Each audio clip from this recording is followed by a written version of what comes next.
Let's see, am I live? I am live. Hey everybody, we are live with this fire. This is in Spartanburg County. This is a story we're following. We'll bring you for the news at 6 o'clock. Is it a house? Is it a barn? What are you thinking, Rob? House? House fire. Look at all the fire trucks down here. So this is a developing story that we're following coming up on 7 on your side at 6. Right now we're in the newsroom. This is our assignment desk. They're working on gathering details. There's Rob. Got Craig over there.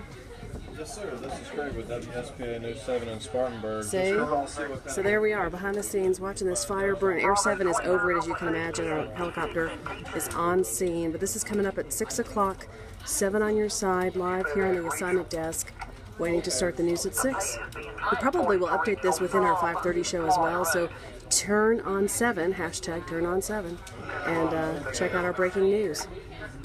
Wow, this is really incredible. And there are tons of firefighters on scene. This is in Spartanburg County. What road, Rob? Bradley Road. Bradley Road in Spartanburg County. And this is a house fire. Looks like a big place, too. Goodness gracious. All right, so we'll have the latest coming up tonight at 6. See you soon.